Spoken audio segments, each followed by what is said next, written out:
Voici le professeur Yves Cohen. Il affirme qu'un patient Covid-19 a été admis dans son hôpital de banlieue parisienne en décembre dernier.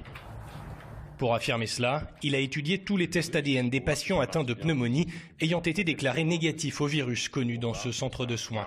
Le génome est multiplié, on reconnaît le SARS-CoV-2. Et donc on a repris tous les PCR négatifs du 2 décembre au 16 janvier.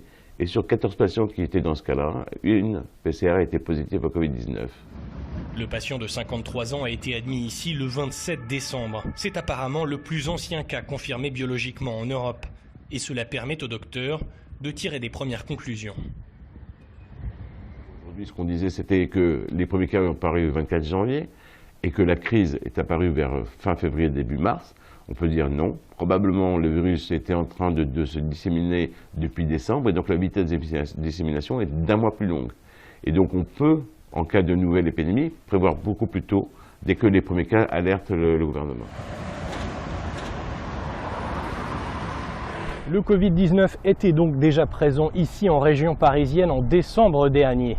Cette étude souligne l'importance de revenir sur de vieux échantillons afin de mieux comprendre cette pandémie et de mieux combattre les prochaines. Il semblerait en effet que le virus circulait déjà en Europe encore plus tôt que cela. Le patient du professeur Cohen a été soigné quelques jours avant que la Chine n'alerte l'OMS et un mois avant le premier cas confirmé de Covid-19 en Europe. Mais ce n'est pas tout. Une autre étude suggère que le virus pourrait avoir circulé dans le Haut-Rhin, dans l'est de la France, dès la mi-novembre.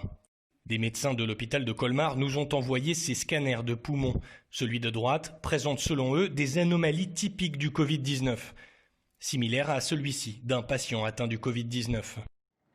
Le département français du Haut-Rhin a été l'un des épicentres du virus en France.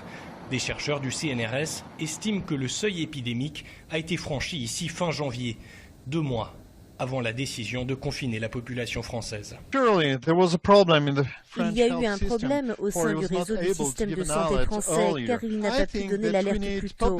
Je pense que nous avons besoin d'un système d'alerte de la population qui veille à ce qui se passe dans les services de réanimation. On pourrait ainsi mettre en place un processus qui serait capable de donner l'alerte plus tôt pour pouvoir ensuite prendre de meilleures décisions en matière de santé.